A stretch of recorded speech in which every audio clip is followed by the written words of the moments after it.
Hi, I'm Ryan Szymanski, curator for Battleship New Jersey Museum and Memorial. Today we have our second update to you from the dry dock. We are at dry dock number 3 at the former Philadelphia Navy Yard, operated by North Atlantic Ship Repair, and we're watching some contractors from CCSI paint the hull of the ship. Today I am literally being paid to watch paint dry. And let me tell you, it is super satisfying watching professional craftsmen do their work. We've had a lot of questions about the system of coatings that we're using and if we got the Navy's advice on what we were going to apply. And the short answer is, God no! We are not going anywhere near a Navy system of coatings. What we're using is 100 times better than what the Navy uses. Navy ships get dry docked with regularity, usually every 2 to 5 years. So their system of coatings is designed to be replaced pretty frequently. It also contains anti-fouling paint, which sloughs off of the hull as the ship moves through the water. As a stationary museum vessel sitting in fresh water, we're not worried about any of that. So when we put out our request for proposals for a system of coatings, we were looking for something immersion grade like what the Navy uses inside of tank. What we spec'd out was something more like a system of coatings that's used in a ballast tank or a freshwater tank. While the hull of the ship might get painted very frequently on active ships, the insides of tanks, being quite small, usually aren't painted but once every 20 or 30 years, and that's similar to the length of a lifespan we're going to need out of this system of coatings. And so what Sherwin-Williams came back to us with was a product called Seaguard 5000, which I've used in the past on other museum ships I was in charge of maintenance on. Seaguard 5000 has the consistency of like a thick toffee.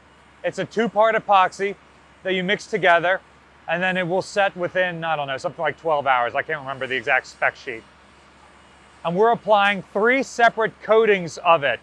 Each coat will be somewhere between 7 and 10 mils thick. A mil is 1/1000th of an inch. So we're looking at a system of coatings that'll be approximately 0.03 inches thick. That's really good considering your car, which likely doesn't get painted and will last for about 20 years, only has 6 mils of paint on it. So we're doing something 5 times as thick as that. Each of the 3 coatings is going to be a different color. Behind me, you can see they're applying the coating they refer to as buff. Don't worry, I had to look that color up too. It's tan. If you look at the Great White Fleet, they are listed as being painted white and spar buff. So it's white for the hull and then tan for everything above the hull. That's what you're seeing here as the lowest coat. On top of that is going to be a coat of gray, and on top of that is going to be the coat of red. Having multiple colors like this does 2 different things for us. One, it lets the painters see where they've already painted so that they're not going to get any holidays or any gaps in the paint. So if they paint this coat tan and then the next coat is tan, well, they can't quite see where they've applied it already. 2, over the next 30 years, as this system of coatings breaks down over time, we'll be able to see how much it has deteriorated as the red fades out to the gray below and then the tan below that. So that'll give us an idea of when we need to go into dry dock next. The area that is most in danger is the wind-water line. So as we see that system of coatings, the stuff that's still visible, start to break down over time after being wet and dry and wet and dry, that deteriorates a lot faster than if it's always wet or always dry. Then we'll be able to tell, oh yeah, this is deteriorating faster than we predicted for whatever reason.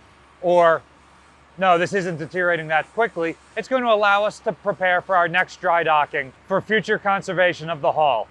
The Navy system of coatings that they put on when the ship was last mothballed, they did something called International Formula 115 as 1 coat of pre-primer. That color was this green color. And they did 2 coats of International 150. 1 coat was stripe coated, so they only painted it over things like riveted seams and stuff like that, and then 1 full coat of it.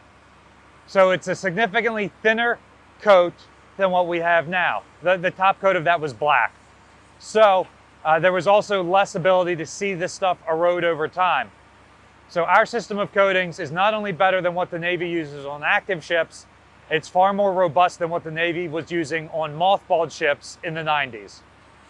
Some of the other projects that are currently going on right now, there is a team down below cleaning out our CHT tanks, the sewage handling tanks. Because they are so deep in the ship, it was impossible to get a contractor at our pier that could clean and pump all that contents up out of the tank and then back out to a honey wagon on the pier.